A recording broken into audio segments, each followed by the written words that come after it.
And good evening and welcome to another edition of the Big High School Sports Show on Bull Falls Radio, 98.9 and 1230. Online at bullfallsradio.com. Mobile devices and Alexa by searching WXCO and on the Civic Media app. With former Wausau West High School head football coach Jason Foster, I'm Chad Holmes. Coming up on the program, we'll recap what happened last week, week number 4 of the high school football season. Look ahead to week number 5 as well later on, plus a pair of special guests. Coming up at 6:20, the head football coach of DC Everest, Tim Strehlow. Evergreen's 4-0 on the season, heading into a major Valley Football Association matchup against Stevens Point on Friday night. And then at 7:05, our student-athlete guest for this week from Wausau West, outstanding wide receiver and defensive back. In fact, has 4 interceptions already this season, including 2 last week. Carter Amerson, he'll be our guest coming up at 7:05. So Tim Strehlow at 6:20, Carter Amerson at 7:05, our special guest tonight here on the Big High School Sports Show. And hard to believe, but when we get to halftime on Friday night, it will be halfway through the season. Yeah, things are changing. Yeah, it's great. I mean, the games seem to be getting better. The conference races are starting to come into picture a little bit, and it's getting darker earlier. Feels like football a little earlier in the evening. I think you're exactly right on that respect. We're going to start getting some fall-like weather, I think, sooner rather than later. Maybe not this week, but very, very soon. Let's talk about last week's action, starting with the Valley Football Association. Both of us were at Tom Field, along with a lot of other folks on Friday night of last week. In fact, nearly 3,000 folks were packing Tom Field for the final log game between Wausau West and Wausau East. In the end, the Warriors stay undefeated, defeating the Lumberjacks 49-14. Wausau West now 4-0 overall, 2-0 in the VFA. East is 1-3 overall, 0-2 in the league. Ray Reinick, first time he touched the ball, went 56 yards for a touchdown, 16 carries, 273 yards, 4 touchdowns. The Warriors had 436 rushing yards as a team. Caden Worth, a big play threat for Wausau East, ran a kickoff back, 95 yards for a touchdown for the Lumberjacks. But in the end, just too much for Wausau West. And the thing about that game, I think it's not surprising the Lumberjacks had a hard time slowing down the Warriors' offense. Wausau East was able to move the ball from time to time. In fact, after the initial Wausau West score, the Lumberjacks drove it into the red zone. But I think the difference was that Wausau West was able to score on their big plays, and Wausau East wasn't. But it did still feel like a different Wausau East team. They fought, they battled. Wausau West played very well. Great atmosphere. Just, again, I thought it was a great night at Tom Field. And things for East to build on as well as Wausau West. Their goals are to win all these games and try to win another conference championship. For Wausau East, the rebuilding project, I thought, again, even though they lost, I don't think they had anything to be overly disappointed about. No, I thought that's a good description of the game. I thought Wausau West did Wausau West-like things. They ran the football. In games like that, they continue to work on their passing game, as Carter will talk about when he's in later. And Jack had a nice run for a touchdown in the second half. But I think ultimately the game like that comes down to West doing what they should do in that game. And that games like that are won or lost at the line of scrimmage. And right now West is just better there and has more depth. And like you said, East kind of the pieces of the puzzle are there. It's just hard to get the consistency when you don't have the depth and maybe some of the experience that some of these other teams have. Should be a really good matchup for them this week against Appleton West. We'll talk about that later. Yep, and DC Everest, like Wausau West, 2-0 in the conference, 4-0 overall. They edged Marshfield in a thriller at Steam Stadium last Friday night, 17-14. Tough loss for Marshfield, who are now 1-3 overall, 1-1 in the conference. Evergreens had a 14-0 lead after 3 quarters, but then the Tigers scored twice early in the fourth, tied it up at 14, but then Everest won it on a 20-yard field goal by Gabe Golbach in the final moments of the game. Logan George, big passing numbers for DC Everest. He was 21 of 33, 320 yards, a couple of touchdowns, a pair of picks. Pearson McDonald, 7 catches, 142 yards as well, and a touchdown for DCE. Evergreens did not run the ball well, though. That's something to keep an eye on. 27 rushes, 51 yards as a team, as the Marshfield defense, good up front. Jaden Zesh. I got to get that pronunciation correct. I got to find out about that, but 12 tackles as well.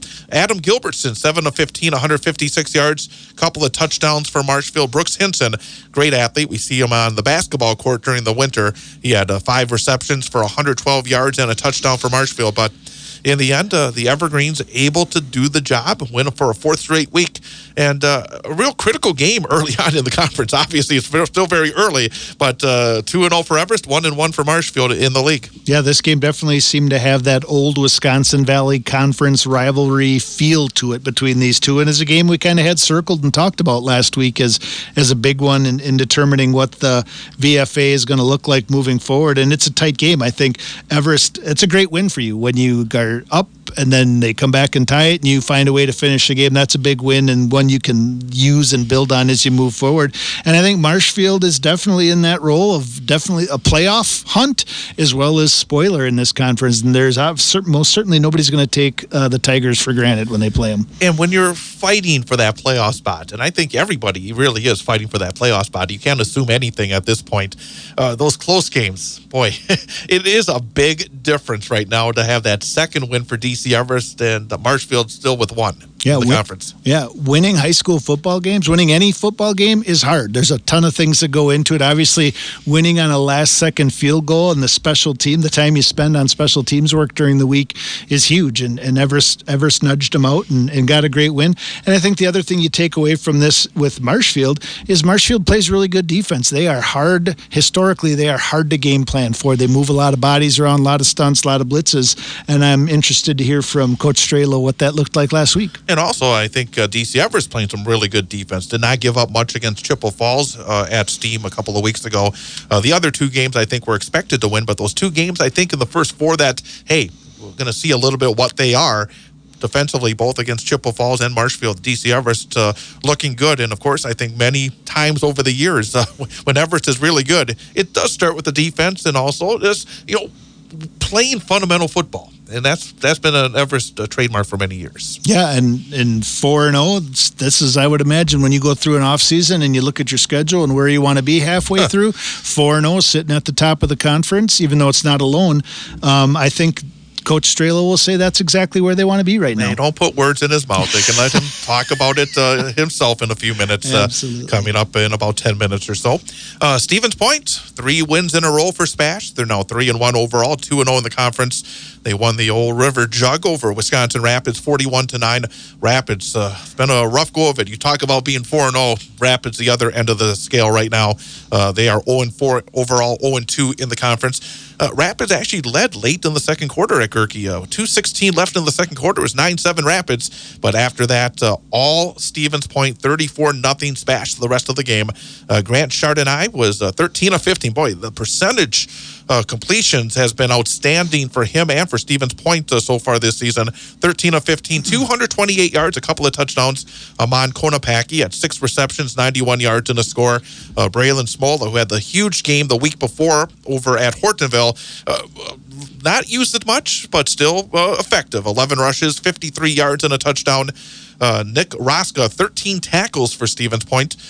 For Wisconsin Rapids, Cohen Lehman had 14 carries, 64 yards. Caden Sager, 16 rushes, 63 yards, and the lone touchdown for Wisconsin Rapids. But Stevens Point, I think going into the season, there were major questions about Stevens Point. They had such a rough go of it a season ago. Some of these players were part of that team that won just twice a year ago. But after that first game, again, against McQuantico, was it right? Yep. McQuantico in week number 1, that win against Hudson really kind of sparked them, and again beat a pretty good Hortonville team on the road, and then a rivalry game. You never know these rivalry games, and able to really turn it up a notch in the second half against Wisconsin Rapids. We talked about it. It looks like this Stevens Point team keeps on building. Yeah, I would say first off, you're getting really good with those Spash name pronunciations. Well, that's impressive. I just hold on and hope. But this game kind of had everything you'd expect. I think where Wisconsin Rapids is right now, and it being a rivalry game, it being 9-7, through most of the first half, not a surprise at all. And then the final score, also not a surprise at all. That Spash is definitely the better football team right now, or at least appears to be, having seen Rapids play. And I would say if you're giving out mid-season awards, you definitely have to talk about Spash being the most improved team in the conference. Yep, absolutely. Won more games this season already than they did a year ago. And finally, in the VFA, Hortonville defeated Appleton West 55-6. So Hortonville been struggling offensively, but again, Appleton West struggling overall so far. It was 40-0 at halftime. Levi Strange, the Hortonville runner, it seems like he's been around quite a while. I think you were still coaching. He was out there playing for Hortonville, but he had 16 rushes, 109 yards, and 4 touchdowns. Hortonville is still a team that's going to be, and they're 2-2 now overall, 1-1 in the conference. They're going to be right there. I mean, they're going to be playing important games, trying to work their way into the playoffs. They're again, you have the top 3 teams at 2-0, and then with Hortonville at 1-1, and also Marshfield 1-1. There's going to be some battles, but a expected win for Hortonville against a struggling Terror team. Yeah, it's my understanding that Appleton West at this point is starting quite a few freshmen at the varsity level, and it's hard to win games that way. It's hard to keep the team heading in the right direction that way too, and especially in a D1, D2 conference. Yep, and so these games are going to go that way for them. I think it should be a very nice matchup this week between Appleton West and Wausau East. And that should kind of tell us some things too about how the maybe the bottom half of the conference is going to wind up this year. Absolutely. Great Northern Conference. Mosinee, 3 wins in a row now, 3-1 overall, 2-0 in the GNC, beat Ashland 42-0. It was 42-0 at halftime, so if you were late, you missed all the action. Gavin Obremski did not have to throw much, 5 of 7, 84 yards, a couple of scores. When he did throw, it was usually to Keegan Jershely. Jershely had 4 catches, 72 yards, and both touchdowns. Wyatt Harris, 9 rushes, 113 yards, and 2 scores. Mosinee, again, it's hard to tell, I think, at this point for Mosinee, because they played that game against Stratford and really were kind of run out of the building in the first half. They've taken care of business since then, but I still think we're still going to wait to see until they face a team, say, like Medford later on, where they stand. But they got kids who have done it before. I mean, Obremski's done it before. Jershely's done it before. What's your take on Mosinee at this point? I think they're a good football team. I think they have a lot of offensive weapons. Like you said, hard to tell. I mean, the competition in that conference and on their record, other than Stratford week 1, is you play who's on your schedule, but sometimes it's hard to figure out where those other teams are at. But like you said, really good weapons, really good offense. They're going to score a lot of points, and it's going to take a really good defense to stop them. Rhinelander, undefeated, 4-0, 2-0 in the league. Beat previously undefeated Hayward 13-7. Hayward 3-1, 1-1. Hayward scored first, and then Rhinelander scored the last 2 to earn the win.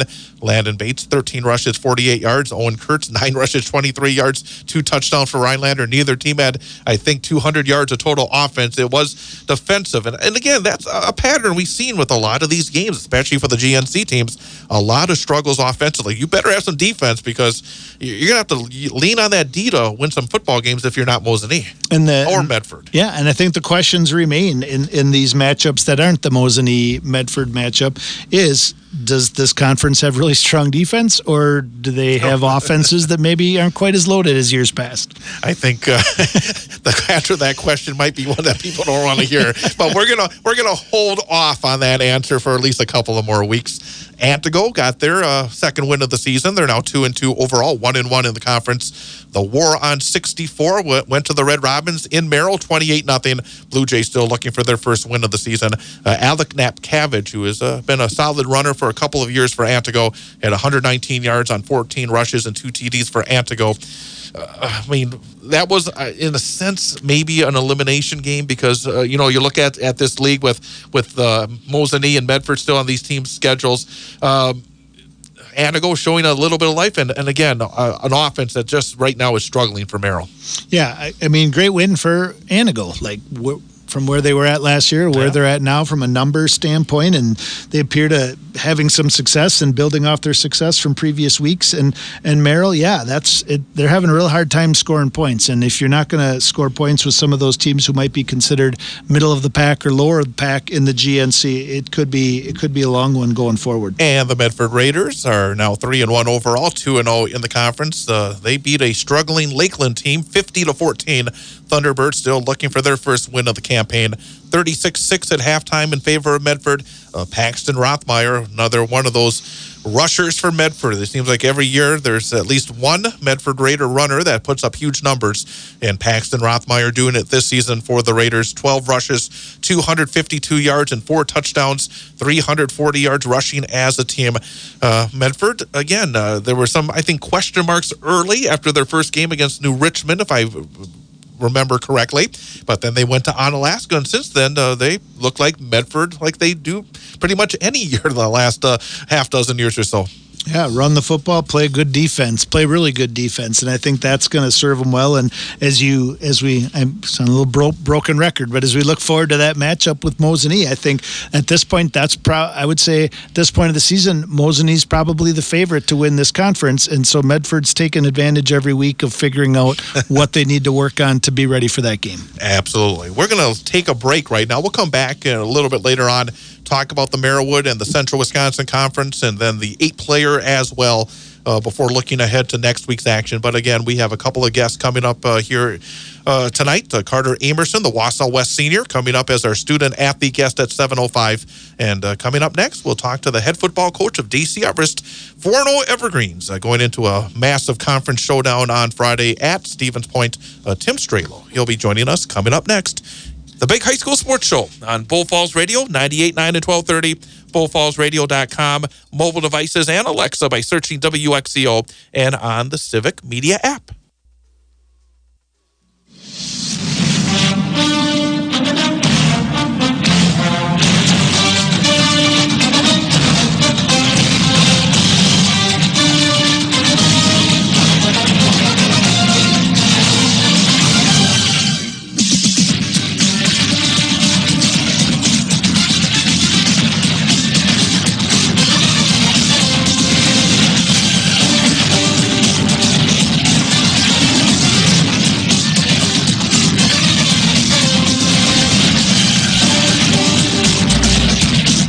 And welcome back. Big High School Sports Show on Bull Falls Radio, 98.9 and 1230, bullfallsradio.com, mobile devices, and Alexa by searching WXCO, and on the Civic Media app. Again, along with former Wausau West head football coach Jason Foster, I'm Chad Holmes, and our first guest for this evening, the head football coach of the DC Everest Evergreens, 4-0 so far in the season, 2-0 in the Valley Football Association.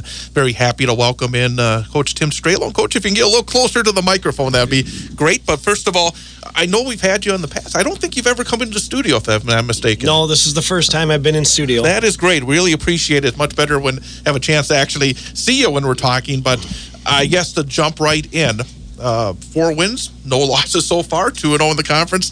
Thriller last week. I imagine it was very exciting at Steam Stadium to pull it off in the final seconds against Marshfield. I guess to kind of have an overview so far this season. What were the expectations coming in? Is your team meeting the expectations at this point in terms of what you've seen on the field? I guess generally, what your thoughts on the first month of the regular season? Yeah, definitely. I mean, I don't know if you ever come into the season thinking that you're going to be 4-0. I think we focus on just one game at a time, right. and really you're focusing on one practice at a time and taking it in stride that way. But you know, our kids have been working super hard, and you know, we've been just taking the steps that we need to take just to be, you know, functioning as a team and working that way. But you know, I'm super proud of where we're at, and I think if like I said, a month ago, I would not have said we're before no, but you know, we'll take it and we'll keep working. Yeah, and looking at the highlights and the stats from Friday night, it looked like a good old-fashioned Marshfield, DC Everest, WVC battle and matchup. Is that how the game kind of felt? Yeah, right? Absolutely. I mean, Denny does a nice job for Marshfield. They play great defense, and they always keep you off balance just enough. And you know, it took us a while to get going. You know, kind of. I mean, we had some really nice drives and things happened. There was an injury that took some time away from us, and you know, we lost a little bit after that. But once we got rolling again, I think we did a pretty good job. We had key stops when we needed to. Our special teams play really came through for us. Cohen Preby had a really nice punt at the end of the game to put us down, you know, inside the 10. And then we were able to finish off with the kick and get the field goal to get the win. But, like I said, you got to give credit to Marshfield. They played really well on defense, and they had some really, off from some of our mistakes, they had 2 long passes to tie up the game and do a nice job along that way. But I'm just so proud of our kids for not quitting, and they kept on fighting. Before we talk about specifics on your squad, just the way that game did go. You had a 14-0 lead, and then all of a sudden, early in the fourth quarter, as you said, it's kind of back-to-back. Very quickly, and all of a sudden, it's 14-14, going through some adversity, as you said, as well. That was probably one of the biggest tests you've seen so far this season, and to be able to pass it, have to show a lot about more than just the physical skills, but also the intestinal fortitude for your guys. Yeah, and that's what we had talked about all week long. I tried to tell the kids it's going to be a step up. I mean, it's going to be a more physical game. There's going to be some pretty good athletes out there, and the Chippewa game was a good test for us. We got through that one, and then obviously Marshfield was probably a 2-step up as far as athletically and physical game for us. So it's good to see our kids work through adversity and keep on fighting. Yeah, Marshfield seems to be good at just about everything right now. Their athletes, the time they spend in the weight room, so great win. Talk about the 21 for 33, 320 yards. Was that the game plan coming in? Or what right now, what's your identity on offense? Are you looking to be more balanced? Are you looking to chuck it a little more? Or? Well, I think we'd for surely like to run the football. But then we had an injury at running back, and that took us a little bit out of our game. No, if you would have said we were coming in to throw for 320 yards, I don't think I would have said that's the case. Right. We haven't had a 300-yard passing quarterback in a while.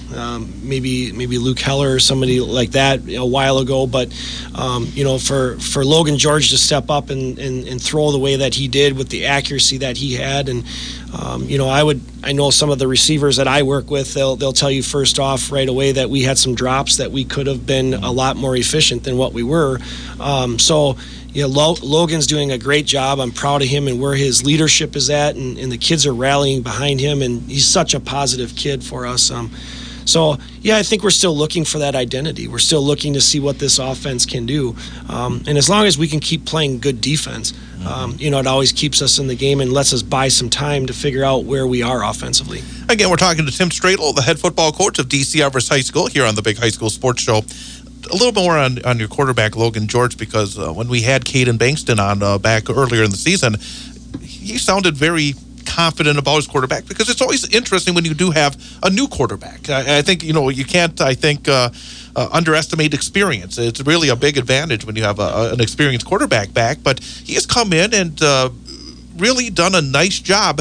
But as much as the numbers may be impressive, being a quarterback is so much more than that in terms of being a leader, being somebody that the other guys can feel trust and rally around. It appears, again, from the outside that Logan George is that type of quarterback. Yeah. Well, first off, he's a super kid. I mean, you're not going to find a better quality person than what Logan George is, and he's definitely earned that job through the offseason. His commitment to the program, and definitely the leadership that he displays to everybody that's on our team. And when I say everybody, I mean all the way down to sophomores and everything. You will see him at our youth camp giving just as much effort to coaching those kids and doing the little things that we've asked for, and he's a total package along that way. So it doesn't surprise me that he's stepping up and doing the things that he's doing on the field, because I see it every single day. Things that you guys don't see off the field and whatever else. So he's top-notch kid, he's got great, really nice GPA, and so he gets it done in the classroom also. So super job all the way around. It's nice to see our quarterback being able to step up that way and lead the program, but also leading in the school and doing things like that, the small things that definitely make a big difference. Yeah, sounds like a great servant leader. And I kind of piggybacking off of that, when Chad said we had Caden Bankston on earlier in the year, he kind of went on and on in a very positive way about all the things you guys did this off season, from we're going to improve X's and O's, and we all know the evergreens are going to be in the weight room and come out ready to play. But he talked a lot about what you guys did this off season from a leadership and character building, and it wasn't just your senior captain leaders, it was kids from each grade. Can you talk a little bit more about what that looked like and how the impact it's had this season? Yeah, definitely. We after last season, we got a group of kids together, and it's our it's our leadership council, and it wasn't just, we asked the kids who really wanted to be a part of it. We had them do a little bit of an application piece to say that they had to get on and video themselves and kind of tell us their why and why they wanted to be a part of it and what would they do up and beyond football to lead the program, lead the school, lead the things that we're seeing within our school, seeing within our football program that we really wanted to fix and take care of. We really felt that it wasn't the Xing and Oing. We really felt that it wasn't anything that we were doing on the field. It was more than that. It was being a good person and taking the leadership, the servant leadership stuff, and taking it to the next level. And these kids really bought into it. We have a group of about 30, it's about 25 kids, but then we also have coaches involved in this thing too. And we were really talking about just being a good person and what does that look like, and how do we help out, and how do we reach out to help other kids that maybe aren't as talented, maybe aren't starters for us, but how do we develop them, how do we make them better, and then we've been trying to reach out into our school too, and I think that has a lot to do with where we're at right now. I think we're about as close as I've seen us in a long time. I mean, as far as me being the head football coach, but I think back to some of the special teams when Coach Steffenhagen was here and all that sort of stuff. We were close teams when you win championships. And, I don't know if we're going to win a championship or anything like that. You can't predict any of that stuff. But, it's fun to show up every day at practice. I love the way, and I'll be honest, I can't say that for some of the teams that I've coached before. So I think that, when you can have something like that, you have something special going like that. And if you win, you win. And if you don't, you don't. And I think the kids understand that piece. And at the end of the day, it's about winning football games. Otherwise, we wouldn't put the time away from our families and to get to that point. But realistically, that's high school athletics, right? Yeah. Like, we want them to walk away at the end of it and look back over their shoulder and say, I'm a better person now than I was when I started, and now I'm ready to be a better man, husband, father, employee, student, whatever the case may be. It sounds like you guys are doing some really good things. We've really focused on ourselves. We don't worry so much about the other team as much anymore. It's really about ourselves and how we can perform better. Can I piggyback on that a little bit? Because I got the sense, again, when we talked to Caden as well, that when you reached the end of last season, we saw your game against West, your last game of the regular season. That was, it's probably brings back some tough memories, but that was a rough night for you guys. For you as a coach, and maybe your coaching staff as well. And then you backed it up by having a really impressive trip to Hudson when I think nobody thought you were going to take that long trip and give them everything you had and had a really good chance to win. But as a coach and as a leader of the program, after all of that, did you take a step back? Did you think, okay, what are the things that you as a coach and maybe your staff has to do to bring that togetherness and bring back that that Everest community within your football program and the community itself? Was maybe the end of last season one of those moments for you as a coach that you learned something as well? Yeah, there's no question. I mean, after the Wausau West game, you take that step back and you really reflect and see where you're at, and if you're getting the job done, if you're the right person to lead the program, if all that sort of stuff all comes around. I mean, I know every coach has gone through all that, and I won't lie, I've been through that probably every year that I've coached. So you have to take that step back. We knew that we had to do something different, and we had to try to do something different, and we really thought that this would be the case. We start with a leadership council. We start by doing some things like that, take the pressure off from, just worrying about wins and all that sort of stuff, and just talk about the process, talk about what it's going to take to take that next step, because I just don't know if kids fully understand what it takes to win a championship. I'm not sure if there's parents or anybody that really fully understands what it takes to win a championship. It's a lot of dedication, and it's a lot of hard work and perseverance and all the things that you need to learn for the rest of your life that we're able to talk about, and what happens in big games when you're getting beat, and how are you going to persevere through it? How are you going to work through it? What is that going to look like? And I tried to prepare them as much as we could in a classroom setting, so when we got to the game, we can say things that words or some sort of actions to say, oh yeah, we got to break through this, we got to reset, we got to refocus, whatever you want to call it. And I think you hear our captain saying these words all the time on the sideline, and most people aren't going to know what we're saying because it's something that we internalize. It's a signal or something like that we internalize, and you start to see kids work through it. And we've talked a lot about, guys, it's okay to make mistakes. You're gonna make a mistake. I mean, this last game, I mean, we had 2 long touchdown passes that we gave up. You look at the defensive backs and say, guys, you had good coverage. They had a really nice catch. You're gonna get beat as a defensive back. Get over it. Get over it. You got to play the next play. Real fast before I let Jason back. And again, we're talking to Tim Strehlow, the DC Everest head football coach here on the big high school sports show on Bull Falls Radio. Something that I mentioned to Caden, and I've seen it whenever I've seen some of the video of your team, there does seem to be an excitement when something good happens. And I really love seeing that. I don't know which of the kids, but a couple of times when you've scored, I've seen one of your linemen come, almost doing a jig coming off the field. And I think that really adds to it as well. They felt like even from the very first game, I was watching your first game. It was on a Thursday night. Obviously, we didn't have a game to broadcast here. Is that something that's a little different? That it's okay to show that little bit of joy and to have that little bit of fun when you're out there? Yeah, absolutely. The genuine appreciation for our teammates and the success that they have, and for somebody to be able to step up and feel, that whole, that whatever you want to call it, presence or whatever it is, to be happy for them, right? And then when you see that, you know that you're a part of it and that you help them to get there, whatever the situation is. So, we're all about the enjoyment of our team and the success that we have and celebrating with each other. I think one of the great things about this show is having people like you from high quality programs like that to let the listeners know what goes into it. Like, I think for years and years and years, people took things like being a captain and leadership and being a good teammate for granted, and just, we're going to spend all our time on X's and O's, and those other things just happen. Those other things are skills that need to be taught. The kids just don't come in with those anymore. Yeah. Sounds like you guys are doing a great job.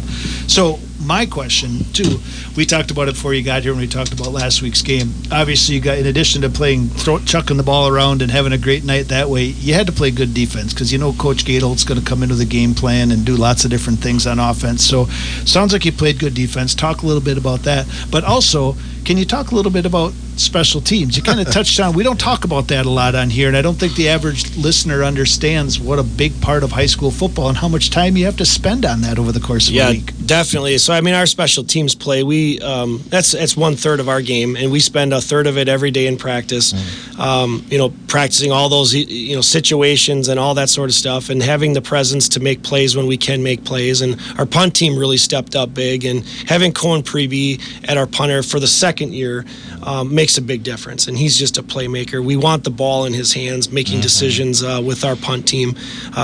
He had a fake punt, and then he had the really nice punt down inside the 5. Actually, is down to like the 1 or the 2 yard line.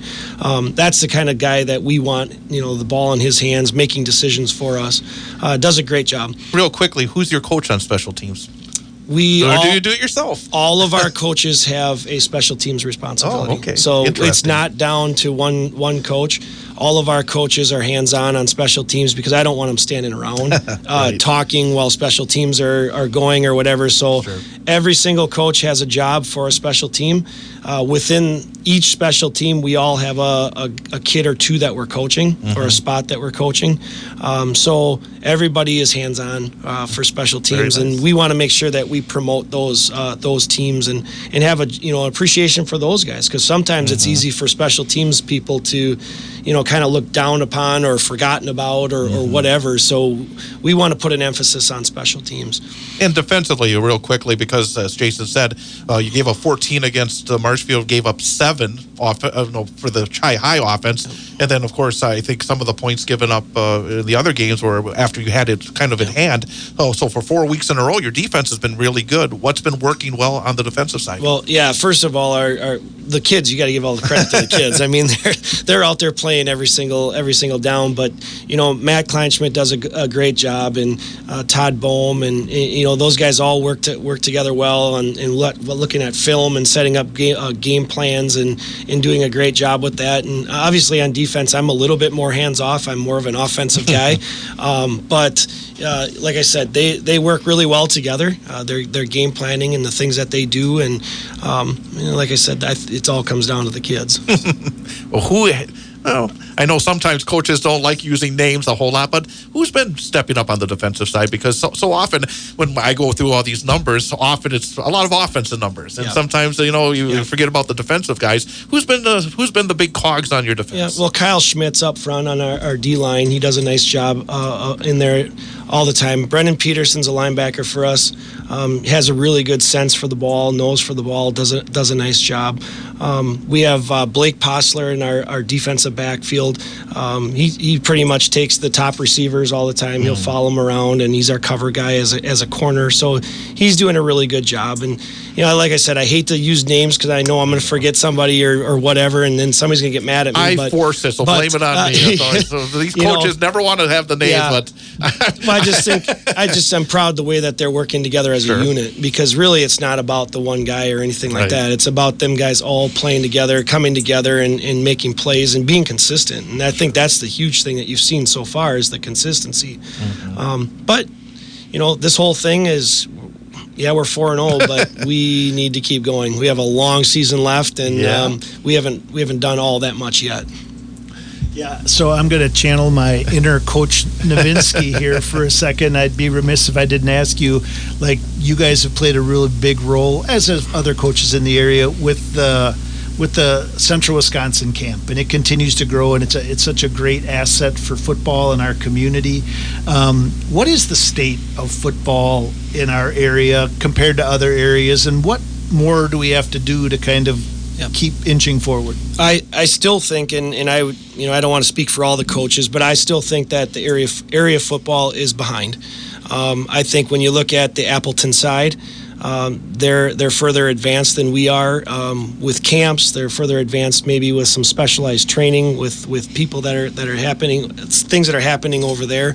I know they still have a strong presence in youth football, tackle football, which I know a lot of us have gone away from here. I know they have a lot of indoor facilities. So I think our indoor facility might make a step in the right direction. I'm willing to host as many things as we can. And when I talk about area football, I mean, it's not DC Everest, it's not Wausau West, it's not, East and all that. I'm talking all of us together. I really want to develop us as a, Wausau to be a little bit better. I want us to get stronger. I want our conference to get better. I want area teams to get better, and we got to offer more for our kids. And I think we are behind, and the more we can offer for area kids, the better the football is going to be around here, and the more fun the Friday nights are going to be, and the games, and the more people we can get in the stands. I think that's going to be better off for everybody in this area. So I'm super excited. I think we have a great opportunity with the indoor. I can't wait to get that up and going. The Central Wisconsin football camp is a great camp, and we keep on continuing to grow that. I'd love to see us to get up over 300 kids maybe this next summer. And I just challenge all the kids, anybody that's listening right now, if they can sign up for it, and great. We have great coaches there. I mean, we have some of the best coaches in the state of Wisconsin at these camps, and some of the top kids in the state. We've got all-state kids. We've got coming through our camps, and I'm pretty proud of what we do. I can't wait to keep on growing it the next few years. You talking about exciting Friday nights, and you got one coming up. I mean, you talk about big games where you get the juice going down to Gerke to take on a Stevens Point team that's been playing some really good football the last 3 weeks.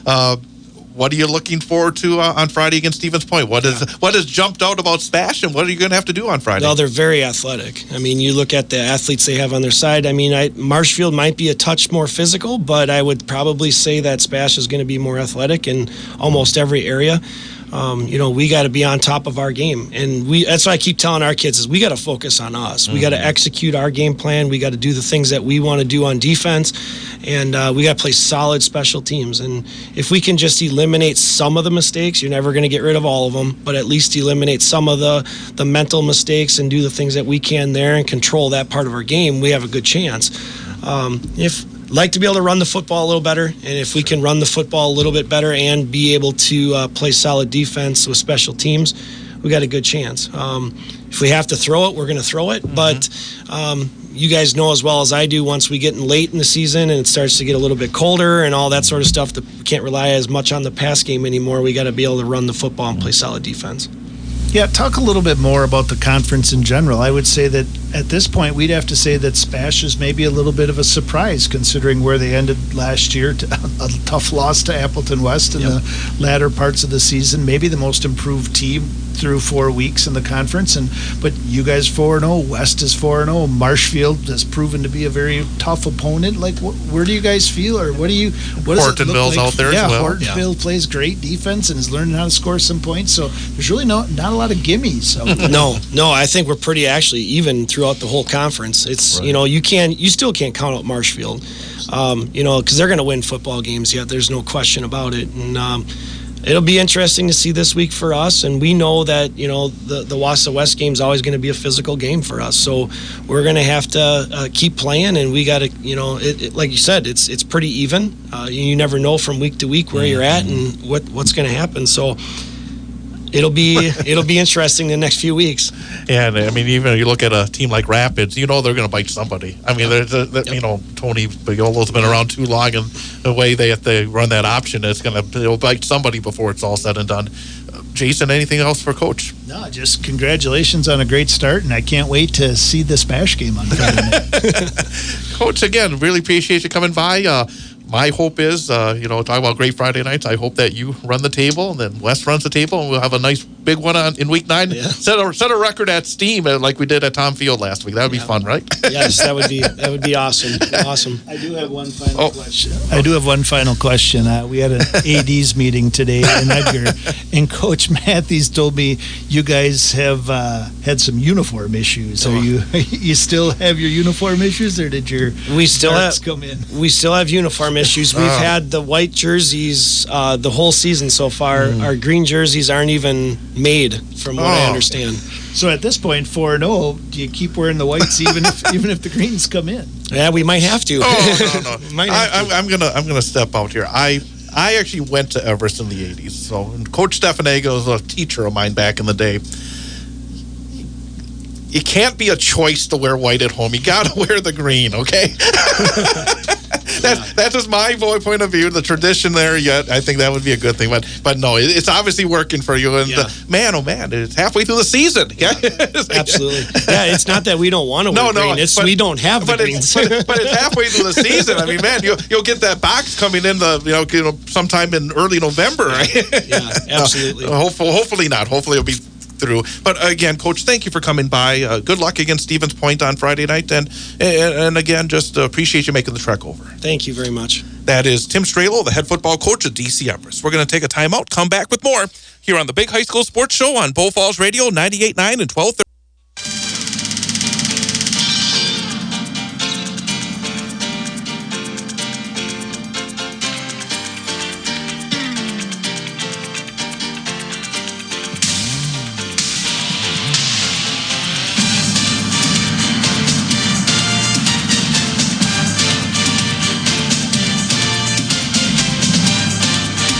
And welcome back. Big High School Sports Show on Bow Falls Radio, 98.9 and 1230, bowfallsradio.com. Mobile devices and Alexa by searching WXCO and on the Civic Media app. With Jason Foster, I'm Chad Holmes. Again, coming up in just about 15 minutes or so, we'll be talking to Carter Amerson, our student-athlete guest for this week from Wausau West. And thanks again to Tim Strehlow, the Evergreen head coach from DC Everest, 4-0, 2-0 in the conference. And it's interesting because, again, that's one thing that's good to have you here, because there are points within a coaching career and with a program, you have to kind of take a step back and say, well, what's working, what's not working, make some adjustments.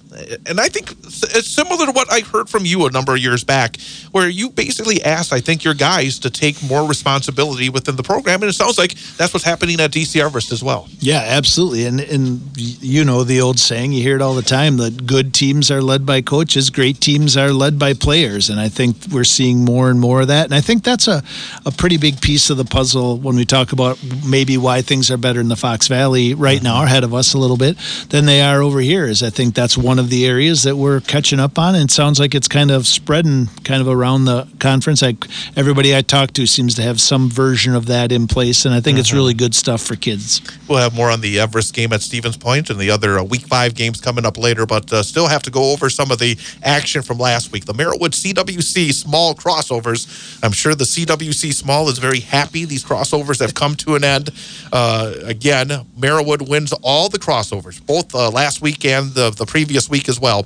Abbotsford, we talked to Abbotsford's head coach last week and knew it was not going to be an easy one at Iola Scandinavia, but in the end, Abbotsford able to do a nice job, go over to Iola, win 34-12 to stay undefeated. Kristen Fuentes, 15 rushes, 180 yards, and 3 touchdowns. Also had 10 tackles and a forced fumble on defense. JV Castillo, 11 rushes, 143 yards, and 2 scores for Abbotsford. Quarterback Jensen Rice for the Thunderbirds had 20 carries, 99 yards, and 2 touchdowns, and 10 of 19 passing, 79 yards, and an interception. But for Abbotsford, significant win. I think we mentioned it last week that going into a very tough portion of the Merrittwood part of their schedule needed to be 2-0, and they are 2-0. So obviously a big win. Yeah, when I look at this one, I say good win for Coach, who we had on last week. Yep. He was kind of excited, looking forward to that. I think Iola Scandinavia, like you said, is really looking forward to getting back into their half of the conference and trying to establish themselves as maybe the front runner.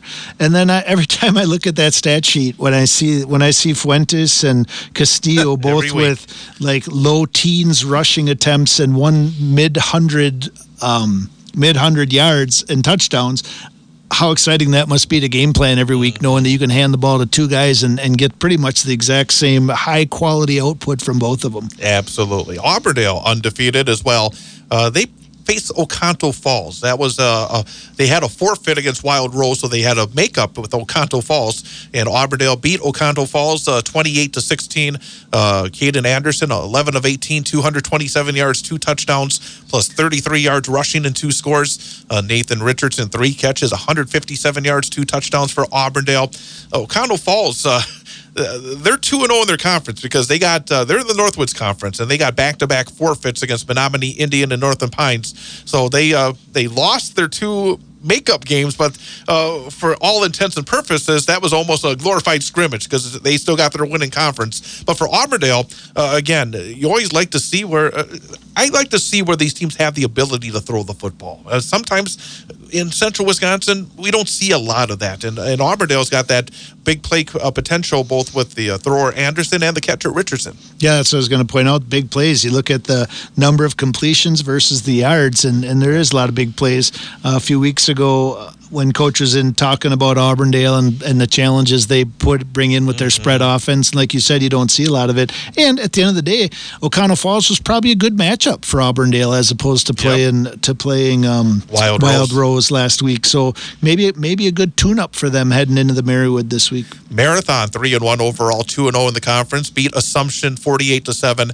Truthers 8 rushes, 125 yards, and 3 touchdowns. Also an interception on D. Cooper Huxama 6 of 10 passing, 106 yards, 2 touchdowns for Marathon. Assumption scored on a 64-yard touchdown run by Manny Schultz on the first series, but then Marathon would score 41 points in the first half and cruise to the win. Assumption has got to be feeling a little punch drunk. I mean, they've given up nearly 150 points in the first half alone the last 3 weeks. Another team looking forward to CWC small play, but for Marathon, again, it was not a game where you came in knowing they could just roll the helmets out there. They've lost to Assumption a year ago, but they got the win this time around and put themselves in a pretty good position now. Yeah, they have a good matchup this week, and now it gets to them where every week is really important to get those wins as they head into that tough competition. And the other thing, it looks like Coach is still rolling with 2 quarterbacks, and it's been pretty successful for him. And they're using Truthers a little bit as a runner as well, because I talked to him before the game last week, and he was going to start to work him a little bit more as a running back as well to keep him on the field along with Cooper Huxama. So, again, I think Marathon's starting to open it up a little bit, try to use all their weapons. And as a coach, you got to do that, don't you? Yeah, especially when you don't maybe have a ton of them or at all the different levels and all the different positions. You got to make sure you're putting your best players in the best places to be successful. Pittsville has been very impressive this season. Man, that offense is just rolling. 60-14 over Pacelli. Pittsville still undefeated. Jacob Hardinger, 4 of 6, 185 yards, 3 touchdowns. Dawson Luther did it on the ground, 7 rushes, 174 yards and 2 scores. Grant Rademan, 8 rushes, 88 yards and a touchdown. Dalton Dar, 10 rushes, 83 yards and a touchdown. 387 yards rushing to go with the nearly 200 yards from Hardinger. Ethan Cowart had 100 yards and a touchdown on the ground for Pacelli. But, boy, this Pittsville team is just, every week they're putting up huge offensive numbers. I'm very curious when they get now into these Merriwood matchups if they're going to be able to continue that. Yeah, it looks like Coach did an incredible job spreading the ball around last week and kind of getting all of his weapons ready for the Merriwood Conference. And Pacelli, kind of the same as the other ones. They're probably very, very happy to look at some sidelines with maybe not as many numbers and not as much depth and maybe look to get some wins. Edgar beat Roscoe 48-0. Not a lot of big numbers for Edgar, but the thing that jumps out is I think they showed great sportsmanship. Going into this game, you knew Roscoe's been struggling. I mean, when you look at Edgar and Roscoe, you probably think they could have scored as many times as they wanted to just based on the struggles Roscoe has had. That's, again, good for high school football. You don't want to bury a program, and that can happen in some of these games, can it? Yeah, and you look at, we had Carter Butt on here a few weeks ago, and what an incredible young man he was, and you could tell. So he got 8 rushes for 56 yards, which, I mean, any of us would most certainly, and on any team and any coach we talked to would put Carter Butt in the backfield. But he got 8, he works hard all offseason, and he got 8 touches, and my bet is he was a great leader and a great teammate and loves seeing those other guys get those opportunities. Colby beats Loyal. Colby still undefeated. 54-20. Gavin Voss, 12 rushes, 243 yards, and 4 touchdowns for Colby. You know, we don't want to spoil it, but, I mean, you got Edgar and Colby coming up, and Colby just keeps doing what they do. Again, they've been just outstanding in that conference since they moved into it, and that old Edgar-Stratford rivalry is now come into a Edgar-Colby rivalry. Yeah, I really look, when you see these blowout games like this, you see low attempts, high yards, lots of touchdowns. When you look at that Edgar-Colby matchup, I'm looking for these outstanding athletes to maybe have to work a little harder and see what it looks like when they come up against a little more physical competition. We're coming up on another break here, and then we will have our student-athlete guest, Carter Amerson from Wausau West, after our news update. But we still have the CWC Large and the 8-player recaps to come. We'll do that after our student-athlete interview, and then after that, we will preview week number 5 of the high school football season. So, again, still haven't got through it all. So much to get through. I mean, you never run out of good things to talk about, but one of the great things to do is talk to one of our student athletes, and we're going to do that coming up. Again, Carter Amerson, he's been outstanding as a wide receiver and also as a defensive back so far this season for the Wausau West Warriors. We'll have him coming up after a news update. We have one more hour to go, the second hour of the Big High School Sports Show. Each and every Wednesday night from 6 until 8 p.m. Stick around. More to come here on Bull Falls Radio, 98.9 and 1230. Online at bullfallsradio.com. Mobile devices and Alexa by searching WXCO and on the Civic Media app.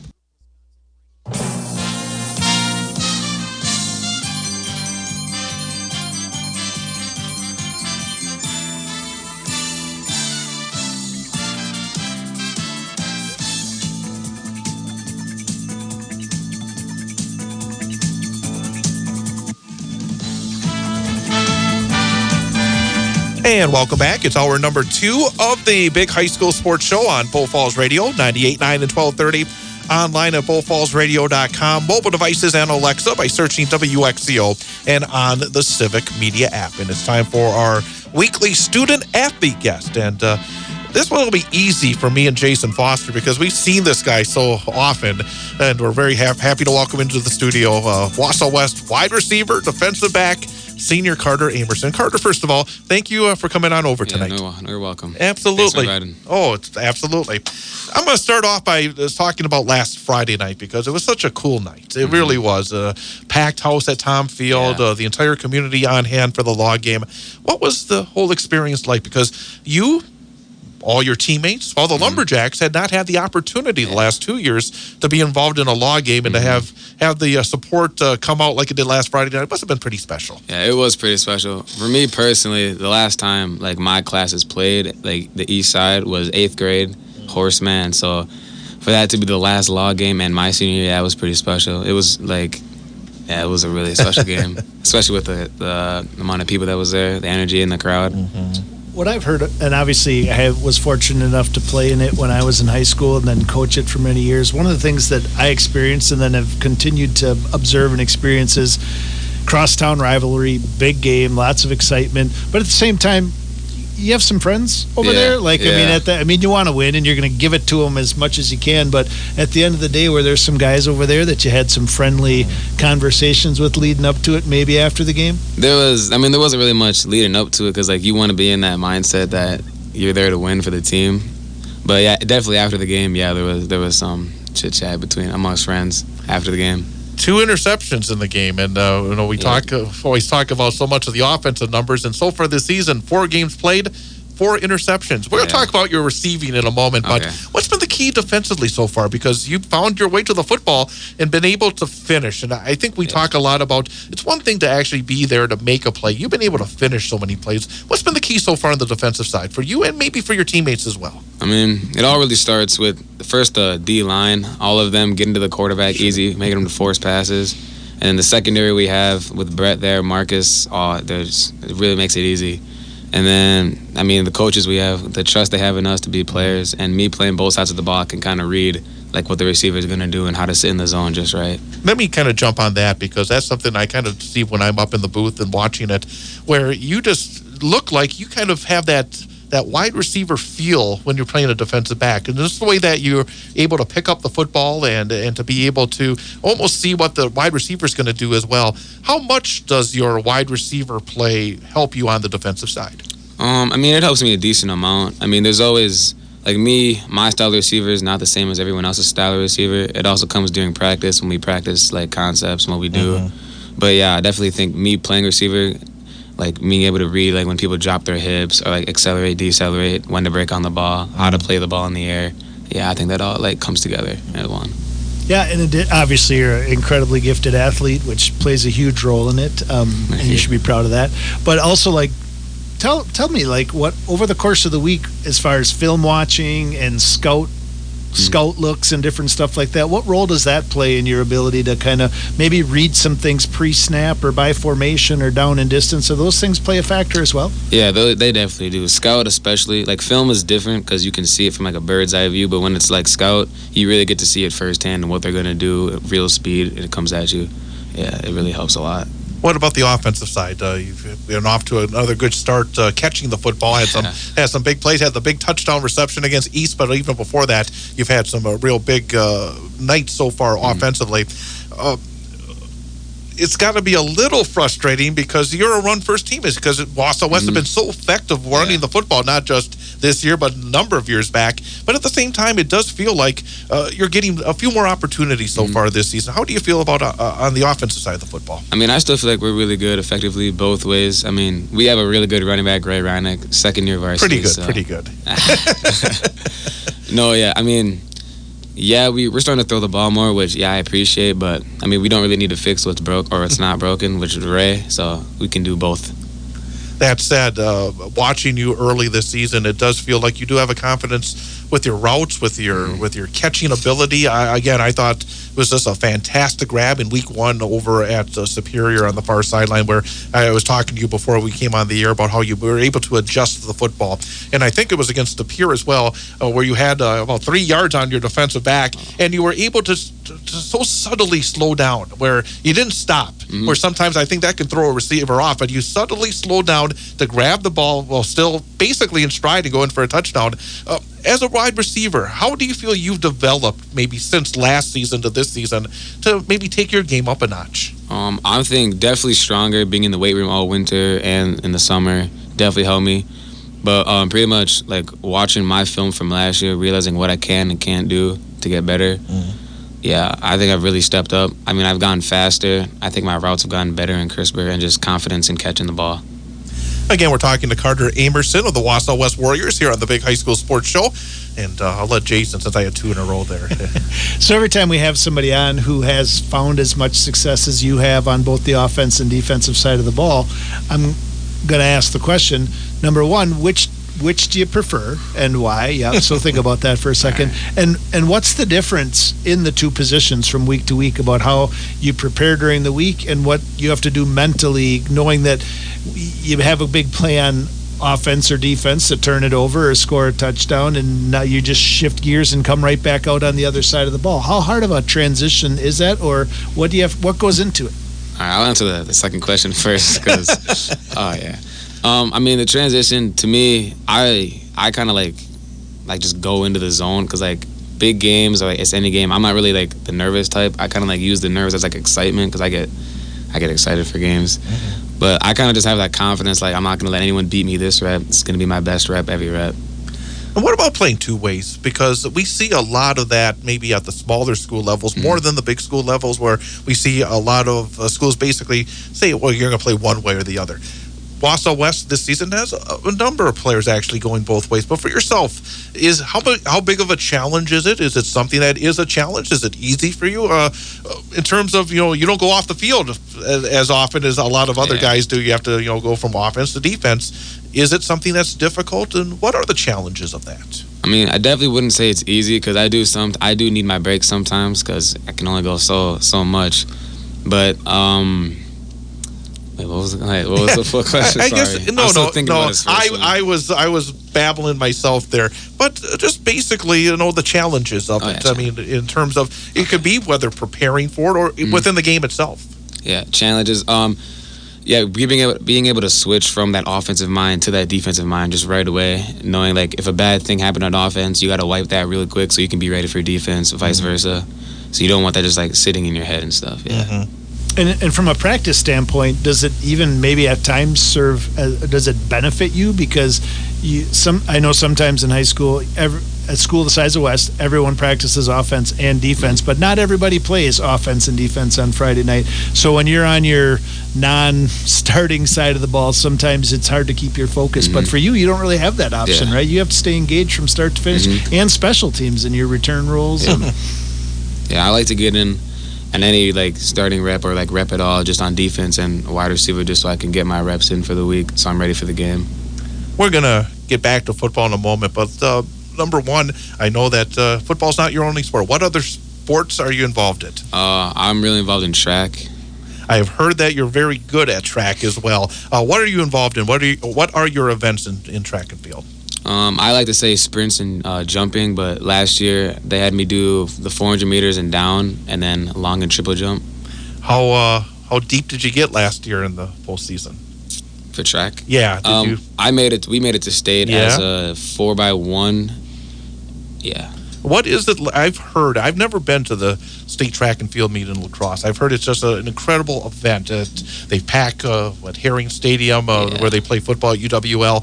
I've heard it's really an incredible experience. How would you describe the experience at state track and field? It's kind of surreal. Like there's just so many people there. Like the crowd is just full of people from divisions 1 through 3. The competition level there is at its peak, so you have to be on your A game. It's quite an experience. And this last year, you guys kind of had a wild ride, didn't you? Like, didn't the weather kind of push day one late into the night, and then they had to alter the schedule for day 2? So yeah, we had the 4x4 running like pitch black out. Like the 4x1 was going, like the timing and lights turned off. So like we just had to like sit out there on the track in the dark, and then it was a wild experience. Yeah. So when you're not running track and jumping and playing football or in the weight room, what is it that you like to do when you have some downtime or free time?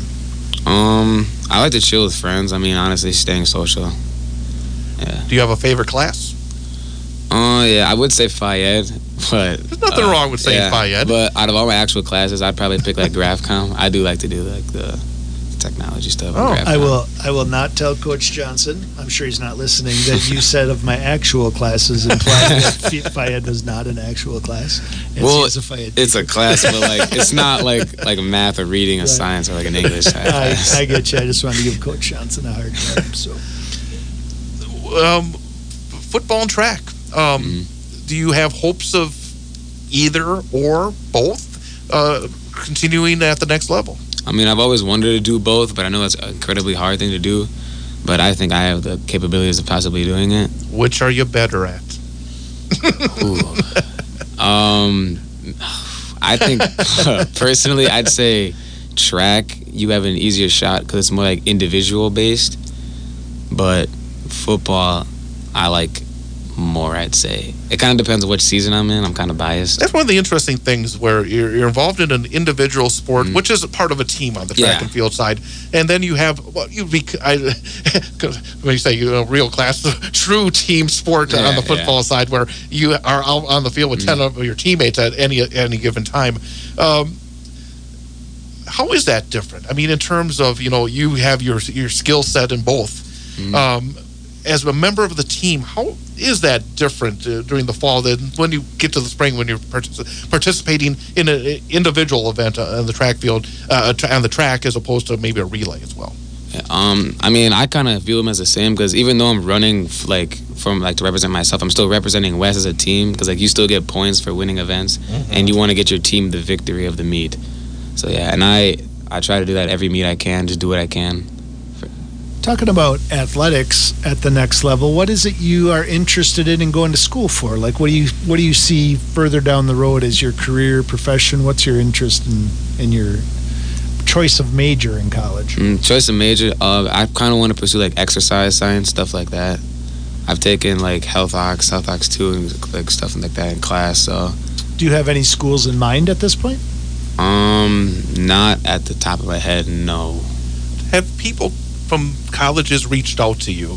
I mean, because that's always interesting to hear whether or not how the old recruiting thing goes about for student athletes, and especially I think for you, because I think in some ways, and I think I've said this to you, that I think people would have to see you in action, because if you just if you pull up the numbers, it says one thing in terms of football, but if you watch you play and when you have the opportunities, I think it's a whole different thing. Have you had people that have reached out to you because they've seen some of your tape or have seen you in person that say, hey, at the next level, you have an opportunity beyond the numbers that you're putting up right now to take that next step? Yeah, the school that immediately jumps up to me would be Nicholls State University down in Louisiana.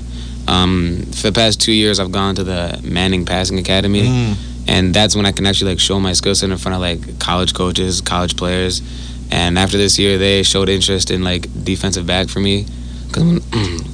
When they watch the 7-on-7 games. Okay. But otherwise, UWSP, UW Eau Claire, and Oshkosh have all seen track and football, so they've shown interest as well. And you said you went down to the Manning Passing Academy and do that for football, as a lot of football players do with all the different camps and combines and things like that. But I know you also do a fair amount of extra track stuff as well. Don't you go to some independent meets in the spring and the summer once the season is over? Yeah, I have my own summer league thing.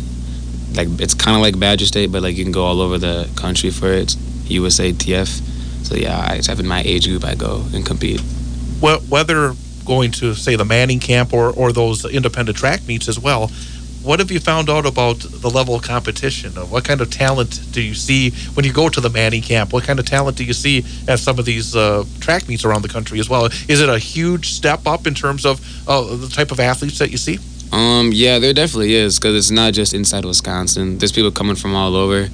So there's definitely a huge level of competition step up in the track. When I went down to the Manning Passing Academy, there was some level of competition, but I always have that confidence, I think I can be the best. So then I got invited along with a bunch, 50 other high school kids, I would say, to throw and catch balls from the college quarterbacks. So I'd say I was right up there with all the ones that were invited as well. Again, we're talking to Carter Amerson, senior from the Wausau West Warriors, here on the Big High School Sports Show on Bull Falls Radio, 98.9 and 1230. Do you ever catch any balls from the Mannings themselves? No. Peyton and Eli were not throwing. Their arms they were not throwing. Let's get back to this season on the football field, because obviously last season was an outstanding campaign. Only lost one game of the regular season, then unfortunately ran into the then number one ranked team in the state in level 2. What did you find out from last season that maybe you're going to try, you and the teammates that you have that were part of that conference championship winning team and winning a playoff game, which has not happened a lot at Wausau West. What lessons do you take from last season that you're going to try to use this year as you face Marshfield, a team, as you said, you lost to last year, and then especially into the playoffs? Is there anything that you can take from last season? I mean, the main one that for me and like the people in my class, I mean, this is our last shot. Like, we don't have another shot at high school football, and like that loss against Bayport really meant a lot to all of us. So this is our last shot to do that. And what, with that loss to Bayport, when you reflect back on the entire season and all the great things that happened, but when obviously we're always looking to take it to the next level, get deeper in the playoffs, continue to compete for conference championships and more, what do you think needed to happen from last year to this year? What were the areas that the players and the coaches identified as things you need to be better at or maybe do a little bit differently in order to win another conference championship and maybe make that run into the playoffs a little bit deeper and maybe all the way? I'm pretty, I'd say experienced, because a lot of the players from last year were returning starters. So that was like most of our first year's varsity mainly. Focus. We are a tight group. Like, we are really close. So when we can focus in and do what we're doing, we'll click. And I feel like we can have a chance to go really deep in the playoffs this year. As a receiver, what's it like having two different quarterbacks so far this season? Because number one, you had a new you said you have a lot of experience back, but at the same time, it's never easy. We're talking to Coach Strehlow from Everest before about how, it's a big advantage when you have a quarterback that's had experience. This year for Wausau West, you've had two new quarterbacks because Jack has started twice. JJ has started twice. Jack in games 1 and 4, and then JJ in the 2 in the middle. For you, developing that chemistry with the quarterback, is that difficult? Has it become easy with these two guys? So what's that been like? I mean, I think it's pretty easy for me personally. I mean, I know both the guys really well. Sure. Me and JJ played. We've been playing since middle school. Me and Jack have just clicked really, really easy like that. So yeah, I mean, I've performed equally the same as good with both of them. I think they can both get the job done. So far they have, definitely. That's a great answer, Carter. Nice job with that one. So the log game, which is a lot of hype went around it and went into it, and it was a great experience for everybody. But now that one's in your rearview mirror and you look at some really tough games on your schedule coming forward, beginning this week in Marshfield. When you look back at last year and you coming into this season, what were the games that you kind of had on the schedule that you really were looking forward to this season? This season, well, the East game for that, I was definitely looking forward to Marshfield because I don't want to lose to them again. Everest, because that's always a big game, and Spash, really. Those late 4 games. Do you like the long bus rides? I remember last year we went up to the UP for a game because that was supposed to be log night, and I complained to a lot of people, instead of having a 3-minute drive over to Tom Field, what was a 3.5-hour drive up north, and then we went to Superior in week number 1. Fortunately for you, you're graduating. Yep. Everybody else has to go back up there next year, so that's not good. But how do you like those real long road trips? I mean, they're not bad. It gets all of us in the bus together so we can just vibe and then get sleep if we need to. But it's just a good moment for us all to be together. And it's nice when you win them. And you won last year and you won this year. What about Marshfield? You said it's last season, 28-24. A game that I'm sure that if you look back at the film of that one, it's like, you kind of, gur at it quite a bit. But Marshfield, even though they're 1-3, they gave Everest everything they could handle last week, last-second loss. What's jumped out about Marshfield? What do you expect this Friday night? I mean, I don't really look into their record because they've played really good teams this year. Yeah. So, like New Richmond, I'm pretty sure they played New Richmond, Everest. Was it Hudson they played? Yeah, so those are 3 really good teams. Marshfield's a well-coached team, so we got to be ready for anything. Yeah, so when you look at the Everest Marshfield game from last week, and I know you guys watched a lot of scout film, and then you come in on Monday and you kind of do some game planning and talk to the coaches, does the receiver, Carter, go to your offensive coordinator and your head coach and say, Coach, did you notice that Everest threw the ball for 320 yards and one of their receivers had 7 receptions for 142 yards, and try to work that into the game plan a little bit, or do you just leave that up to the coaches? I mean, I leave it up to the coaches. I mean, I still I mention it, we could throw the ball more, but I just do what I can for my team. Obviously, Ray's a crazy running back. Does everything pretty much right for us. But I'll be there when we need to throw the ball if we need to. So you don't say, boy, that corner looks like, boy, he could be had almost every time. I mean, I do say that, but. And finally, we always ask this of our student athlete guests, especially as a senior who's gone through the process. Mm-hmm. You've gone through the process, heading towards the, use a track analogy, heading towards the tape here. For those younger players in your program, maybe a freshman or a sophomore that's just beginning their journey as a Wausau West varsity football player, what piece of advice would you give them in terms of something that you found out over these last few years that could be a good advice for them? Definitely the weight room. I mean, that helped me a lot personally. I mean, just focusing on what you can do to get better for the team, trying not to be as selfish, and like being able to play for the team, not just for the position you want to be at. Just doing anything you can to help the team get as far as they can. Very good. Jason, anything else for Carter? Just congratulations on a great start to the year. I would say when people are looking at football in the country right now, they probably look at Colorado and that guy going both ways for the Buffaloes, and then you're probably number 2 when they're talking about that. So congratulations to a great start, and good luck this week against Marshfield. Carter Amerson, again, thank you for coming in. Thank you. Wausau West Warriors senior. Again, Warriors at Marshfield coming up Friday night. You can hear the game live right here on Bull Falls Radio, 98.9 and 1230. We're going to take a timeout, come back with more. It's the Big High School Sports Show on Bull Falls Radio, 98.9 and 1230.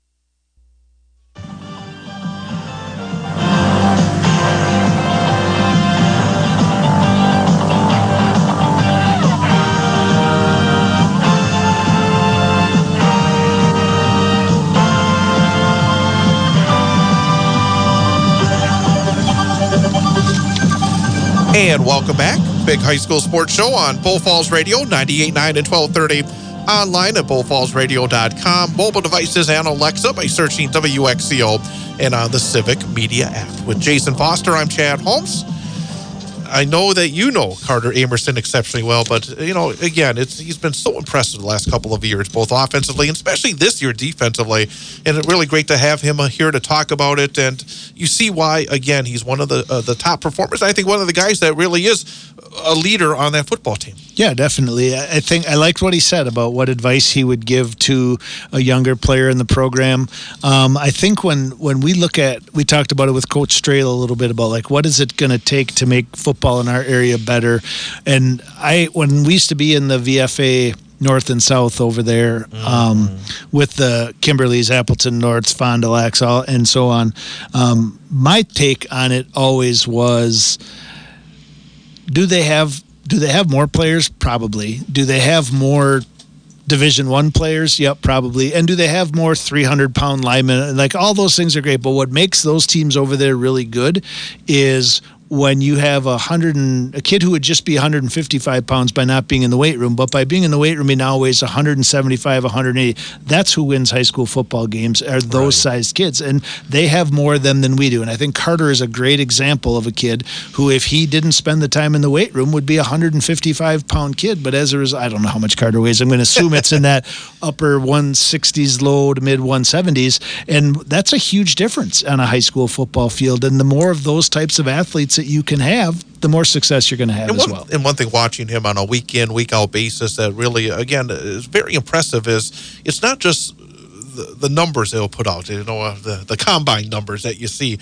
When you watch him run routes, when you watch him play defense, you see a guy that knows football. It comes across that, boy, I mean, whoever he's across, whether as a wide receiver or as a defensive back, you feel pretty confident that he's, number one, a better football player, but also better prepared. Yeah, he's kind of the complete package. Yeah. When you take that really good natural ability and you build it up in the weight room, and then you put it, you add the football IQ and spend some time with your game planning and film watching, and that's how you end up being a really good two-way player. And it's such a nice fit to be a really good receiver and a really good D-back. I think he made some great points as far as how he's able to transition from one side of the ball to the other. I don't think I've seen him drop a football either offensively or defensively this year. I mean, he doesn't drop many in practice or in the summer either. And that is such a key, as opposed to having 4 interceptions. A lot of those kids would have 1 interception. Absolutely. Or no interceptions, but he finishes plays, and that's been a big factor for Wausau West in their 4-0 start. But we need to finish up what happened last week. CWC Large, I've talked about last week. You had the top 4 teams facing the bottom 4 teams, and for the most part, it really did show up in the results. You had Stratford knock off Manawa 42-0. Stratford now 3-1 overall, 2-0 in the CWC Large. Manawa 1-3 overall, 0-2 in the conference. Started quickly. Jet Shane Herr returned the opening kickoff for a touchdown. It was 28-0 after one, 42-0 at halftime. Jack Tubbs, very efficient for Stratford. 8 of 9 passing, 129 yards and 3 touchdowns. Gavin Leonard, 4 rushes, 81 yards and a score. Kohler Kilty, you talked about Carter Butt earlier. Now Kohler Kilty used to carrying it about 30 times a night. He had 7 rushes, but still had 144 yards and a touchdown for Stratford. Stratford, again, has been, outside of that Edgar game, playing very good football. Yeah, kind of gets you thinking how nice it would be to see an Edgar Stratford rematch down the road. And I think the Colby Edgar game will kind of give us a good look to that as well. But really nice balanced effort. Another good example of sportsmanship. 42-0 at halftime, 42 at the end of the game. Wittenberg-Burnhamwood all over Spencer Columbus. Chargers 4-0 overall, 2-0 in the conference. Beat Spencer 62-0. It was 48-0 at halftime. Nathan Wapekene. Again, I got to get better at that one because he puts up big numbers every week. Wapekene, 7 of 11 passing, 160 yards, 2 touchdowns and a pick, 4 rushes, 130 yards and 2 touchdowns. Marshall Fraser, boy, there've been a lot of Frasers at Wittenberg-Burnhamwood over the years. He had 4 catches, 93 yards and 2 touchdowns, 367 yards rushing, 537 of total offense for Wittenberg-Burnhamwood. And again, they have been dominant all 4 games. And again, we talk about how good are all 4 of those teams. I'm not sure. But when you do it week after week, this year, Wittenberg-Burnhamwood looks very, very strong going into that first major test this week. And nothing new to them, and I would assume it's no different this year either. I mean, great offensive numbers. Historically, Whitburn has a gregreat offense and defensive line. I would assume it's no different this year. A guy named Nowinski who likes talking to me when I see him at practice, and got Charlie at Wittenberg-Burnhamwood. Yep. Definitely relation there. And I think that's a huge part of it. I think that Whitburn-Amherst matchup this week, is it time for maybe Wittenberg to do a little leapfrogging? I think so. And then Amherst shutout. Again, another shutout, but this time 19-0. So Amherst 2-2 overall, 1-1 in the conference. Shiocton 1-3 overall, 1-1 in the conference. Michael Benjamin, 20 rushes, 130 yards, 2 touchdowns, 6 of 12 passing, just 34 yards and a pick. Aiden Nairdahl, 18 rushes, 79 yards and a touchdown for Amherst. Ty Marks was 11 of 23 for 107 yards for Shiocton. Amherst, it does not look like they're quite at that level. So, and again, that's probably the worst thing in the world if anybody at Wittenberg thinks that going into that game. But Amherst has struggled a little bit, both against Stratford and even here against Shiocton, not really putting up the offensive numbers. Obviously, defensively fine, but Shiocton has struggled offensively generally. Yeah, I would say that would be my takeaway from this one is Amherst only scoring 19 points in that game. And now that we've said that, they'll rip off 50 against Whitburn this week. Wyowega Fremont still undefeated, 4-0 overall, 2-0 in the conference. They double up Nakusa 40-20. It was much closer though for much of the night. It was 14-14 at halftime, 21-20 Wyowega Fremont after 3, but then they would score 3 touchdowns in the fourth quarter.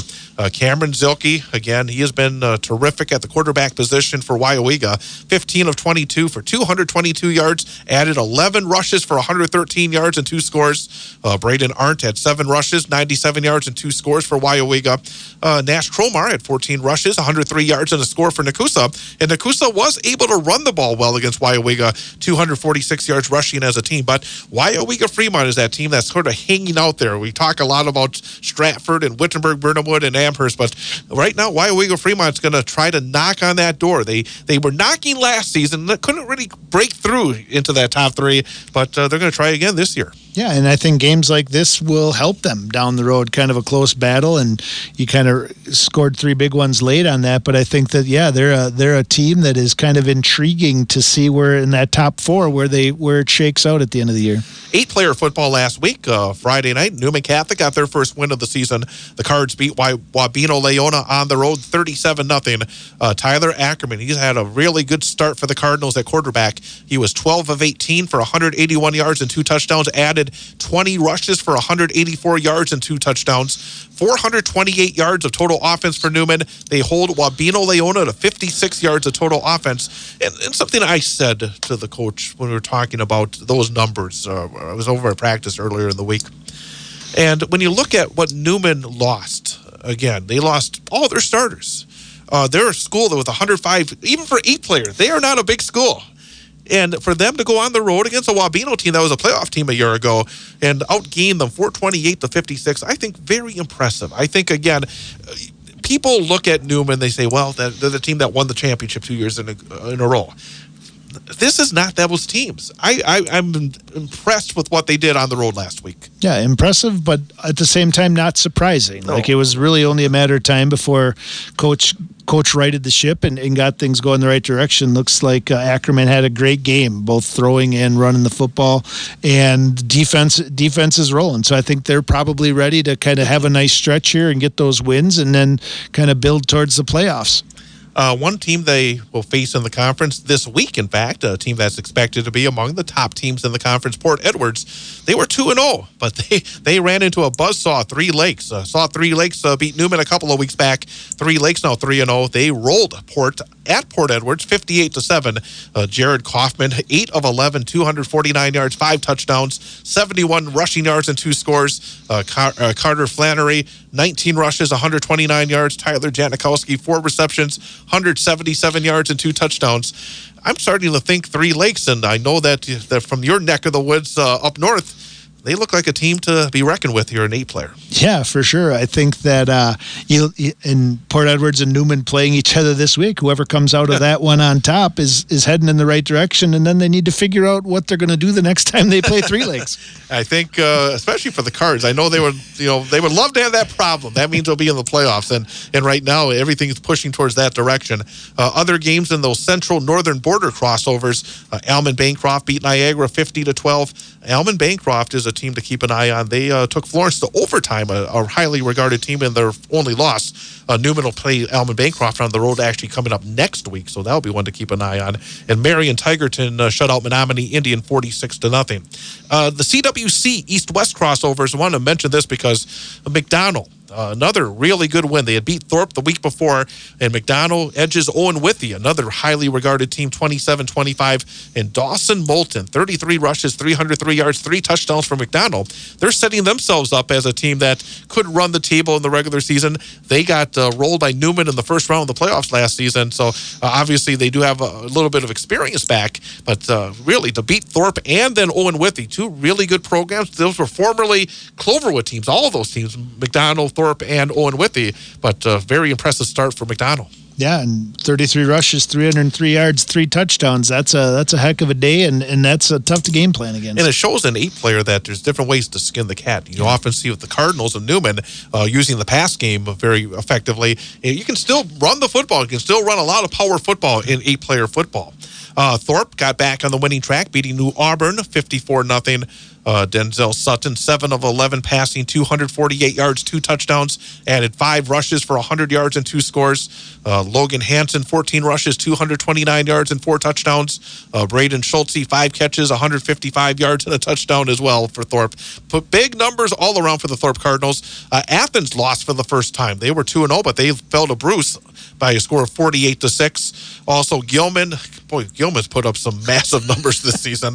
They beat Cornell 77-0. Alma Center Lincoln over Lake Holcomb 58-12. So that's a look at all the action from last week. So that means we can look ahead. We're going to take a break, talk about some of the best matchups and really good matchups coming up as conference activity really goes into full swing this week. We'll talk about all that coming up as we continue here on the Big High School Sports Show on Bull Falls Radio 98.9 and 1230.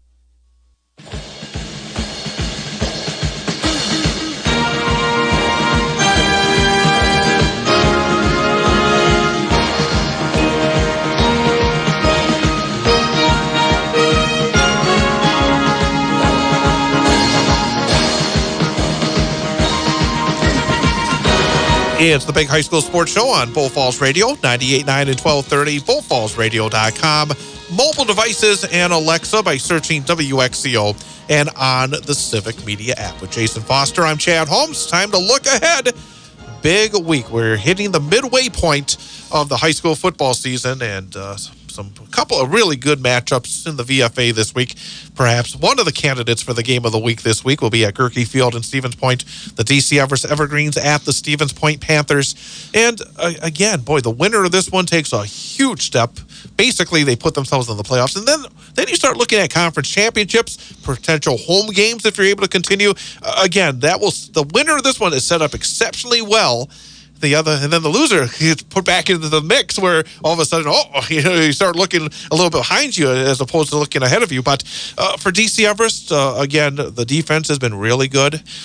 Got to find a little bit of a running game, obviously, with Caden Bankston being injured. That hurts the Evergreens quite a bit. Stevens Point, high percentage pass game. It's interesting to see whether or not they've gone downfield a little more because you do, as you mentioned earlier, more passing yards than they did last season. There were so many short passes a year ago. But just generally a really intriguing matchup here between these two squads. Yeah, after the game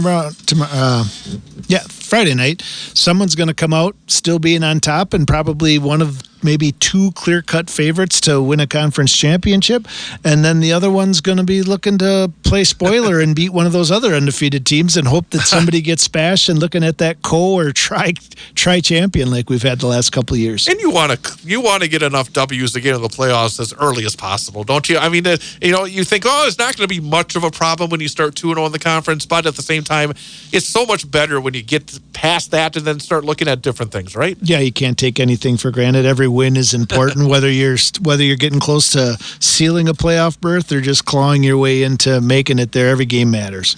Wausau West at Marshfield. Warriors undefeated. Marshfield needing a win. Marshfield 1-1 in the conference, 1-3 overall. Warriors 4-0 overall, 2-0 in the conference. One thing that Wausau West has had a little difficulty so far this season is their two road games. The offense has had a bit of struggle, both in the game up in Superior and also the game at Wisconsin Rapids. The Warrior offense did not play as well as in the two games at Tom Field. I guess there must be something to that whole home cooking thing. Yeah.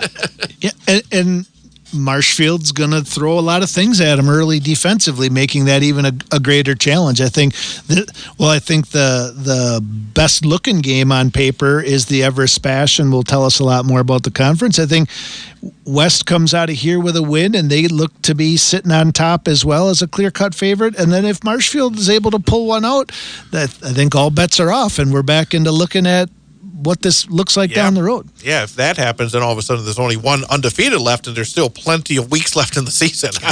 And obviously a lot of games. And that's one thing about this Valley Football Association. There are not a lot of games where there's a clear-cut favorite, where you can roll the helmet out there and expect to win. I think right now with the rebuilding at Appleton West, maybe that's the one thing. But, boy, all these other teams, they got something they can hang their hat on, and it's not going to be easy for anybody to run the table in this conference. No, absolutely. We haven't had an undefeated champion in several years, and I think that's a big part of the reason why is because on any given night, someone can step up and bite the other one. I think Spash is a good example of how improved they are, but we don't forget that last year they took one on the chin to Appleton West, which was definitely the team that most everybody else had the most ease with. So not a huge difference between the top and the bottom. For the first time this season, the Wausau East Lumberjacks can put on the red jerseys because the first four games, they were the road team. 3 on the road. They played at their home field last Friday, but they were the road team against the Wausau West. And Wausau East gets that first official home game back into varsity football against Appleton West. And Appleton West has struggled, but again, for Wausau East, you got to go out there and you have to execute. I was impressed with some of the big play potential that Wausau East has, but at the same time, and especially for a younger team like Appleton West, you never know when it clicks. I mean, sometimes it could just click at some point for some of these younger players. They're getting reps at the varsity level. But as you said, there's talk that Appleton West has a freshman quarterback. Very difficult in a conference that features Division I and Division II teams. Yeah, and when you look at the lineup in the VFA this week, I think this game is kind of as intriguing as the rest of them. Yeah. I think this is a good matchup. I had a chance to talk to Coach Kramer a little bit earlier today, and he says they feel confident that they like what they see and where they're going to be able to attack on defense off the edge and maybe give the freshman quarterback some fits, and they find some ways to have some success. But Appleton West is probably looking at this game as being the one on their schedule that they feel that they can maybe pull one out this year. So I think it's going to be a great game. Exciting for Wausau East to get a home game with their band and their cheerleaders and Phil and Tom Field. And get to sit in the main bleachers this week as opposed to the other bleachers like they did last week. And hearing Coach Kramer is confident, that's a good thing because he was confident when he came on week 1 of the show before their week 1 win. He came across as a very confident person, and he had reason to be with that 23-7 win when he went up to Lakeland. And Hortonville, Wisconsin Rapids. I said it earlier to Coach Strehlow. Rapids is going to bite somebody. I mean, that program is too solid. But they face a pretty good defense against Hortonville. But at the same time, Hortonville, outside their game against Appleton West, has struggled a bit offensively. Yeah, and Rapids in that offense, we've talked about this each week, they lost their bell cow, and so they're kind of starting from scratch this year. And with that option offense, you get a little bit better each week and a little bit better. And the way they win football games, close football games, because they do have a good defense, is they find a way to pop off a couple of those big passes in their play action when they're running that option. So always a threat. I would probably think that Hortonville's maybe the favorite coming into this one, but it'll be interesting to see the score. Great Northern Conference. Mosinee takes one of those long northern road trips. Indians 3-1 overall, 2-0 in the conference. Take on another 3-1 team, Hayward. Hayward lost by 6 at Rhinelander last week, but still off to a good start. But again, it was one of those long trips. But at the same time, Mosinee offensively, if Hayward struggled a bit offensively last week against Rhinelander, Mosinee is one of the teams here in this area. You don't usually have to worry about the offense. Right. I think when you look at the realignment next year, this is probably one of those long trips that Mosinee will not miss as the conference realigns next year. They'll prefer to go to Tom Field. There you go. Medford is at Ashland. Another one. Medford, Mosinee and Medford could go together up north, but Medford at Ashland. Merrill is at Lakeland. Antigo at Rhinelander. I guess the most intriguing of those games, Antigo at Rhinelander, because Antigo 2-2. Rhinelander still undefeated. It's one of those trophy games, the Bell game as well. So, again, Rhinelander, are they for real? Yeah. Is Antigo? I think this is one of those games where Antigo looks at, hey, if we can get this one, boy, it puts us in a really good spot to try and make the playoffs. Yeah, and Antigo comes in off a 28-point performance, which is a big output for them this year. And Rhinelander, while they're 4-0, and I take nothing away from those 4 wins, they haven't blown anybody out. Right. So I think there's still a little bit of a question mark about who they are as well. So a good opportunity for both teams to maybe take a step forward in the GNC. And, it's a massive game for Merrill and Lakeland. I mean, this, again, 2 teams have struggled offensively.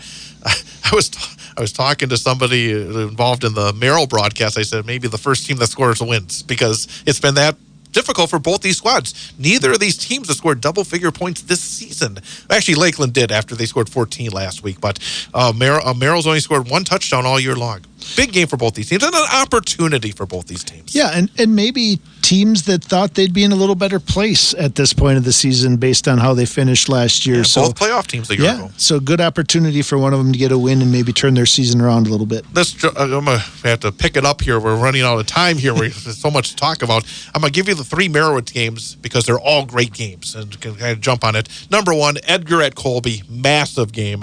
Marathon at Abbotsford. I think it's a massive game for both these teams for playoffs. And then you got Pittsville at Auburndale. Both teams have really built up their programs over the last few years. Boy, 3 really big games in the Merriwood. Yeah, I look at those. I think 3 big games this week and probably 3 big games moving forward every week. Yeah, now that they're in the heart of their schedule. So obviously Edgar Colby, maybe the Super Bowl conference championship possible on the line here, but all 3 will be interesting to see the outcomes. CWC Large, big one. Whitburn at Amherst. I think that's the big one between 2 teams that always have conference championship aspirations. Also, Nakusa is at Manawa. Spencer Columbus at Wyowega Fremont. And then Saturday, Stratford is hosting Cheyenne. But of those 4, Whitburn at Amherst, the big one. Yeah, that's going to be great. I think obviously they're kind of whoever wins that one is definitely still in contention for the conference championship. And if Amherst pulls it off, then everyone's chasing Stratford. And I tell you though, but I'm curious to see if Whitburn continues to rack up the points and yardage. Because, I mean, they have been really putting it up so far this season, been very, very impressive. CWC Small. tomorrow night down at Gerke Field. Pacelli against Rosholt. Assumption at Iola Scandinavia. And then Coleman is at Loyal. Loyal receives a conference forfeit against Wild Rose. But Assumption and Iola Scandinavia, going into the season, those were two schools that were expected to be at the top. It's hard. I don't know. I mean, it's really difficult to say what these teams are because playing those Merriwood teams, it skews things, doesn't it? Yeah, it didn't go well for any of them. So now is their opportunity to kind of maybe put some distance or kind of start to establish. At the very least, reset. Yeah, that's probably a better way of putting that for sure. But yeah, this should be some interesting games. And I also know historically, I haven't seen much on them this year, but historically, Coleman's a pretty tough team. So yeah. Remember the first time Newman ever made the playoffs, and we went to Coleman for a playoff game, and they've been really good for a lot of years. In fact, even last season they were, again, very good as well. So that's not the easiest pickup for Loyal, but they do know they will be getting their first conference win of the season at the very least. So 8-player. Saturday, Port Edwards at Newman Catholic, a game that we'll have for you right here on Bull Falls Radio. Saturday, 1 p.m. kickoff. Also, Alman Bancroft at Tri-County. Wild Rose at Marion Tigerton. Marion Tigerton already received a conference forfeit. Wild Rose, we talked about, moved from 11-man to 8-man, so they're playing a little 8-player football. But for Newman Catholic, again, Newman against Port. Port is a team that generally has pretty good talent usually. They have usually some pretty good skill players. I'm curious to see Newman. I didn't see him last week in their game. I saw him the first 2 weeks to see if they can make it back-to-back after a good performance last week at Wabeno. Yeah, another nice test on a Port Edwards team that was kind of thought to be maybe one of the teams right towards the top in this one. So be a good opportunity for the Cardinals to hopefully get another win and kind of see where they stack up. And I guess one other 8-player game I want to kind of mention as well is the Athens-Owen Withee game. That's always been a good battle, and in terms of former Cloverwood Conference teams as well. And McDonough will look to stay undefeated at Bruce, who is 2-1 as well. We got about a little more than a minute to go. Anything jump out again in terms of this week's action, or anything else you want to recap in terms of our guests this week, or anything else to finish things off? No, just I thought that both guests were really good. I think kind of hearing Coach Strehlow, I mean, everybody knows about DC Everest football, so it's always good to kind of get a temp check on where they've been and where they're at and where they're heading. And obviously, kind of, if you look through all of them, a lot of good games coming up this week, but that's probably the one I'm most looking forward to is that DC Everest Spash game and the outcome of that one. And also the Edgar Colby game, because that one is always such a massive game between two programs that have been among the best in the state. And, again, last season, Colby actually took it to Edgar in Edgar. Then Colby lost the solo conference championship in the last game of the season when Auburndale came and beat them. So, again, for that conference, that is a huge matchup. Both the teams go, everybody's 2-0 in the conference in the Merriwood, but that's a big one. And also this Marathon Abbotsford game, a game that you can hear on the Sports 2 stream live on Friday night on bullfallsradio.com and also on the Civic Media app and on tape delay after the West game. I'm curious to see if Marathon can continue the momentum, because they had a real rough game against Stanley Boyd earlier in the campaign. This is going to be a test against always a good run team against Abbotsford. So that's one I keep an eye on as well. Yeah, when you look at how tough the top of that conference is, this game has a lot of implications, both from a conference standpoint as well as a playoff. Thank you for joining us, and we'll see you next week. Jason Foster, Chad Holmes.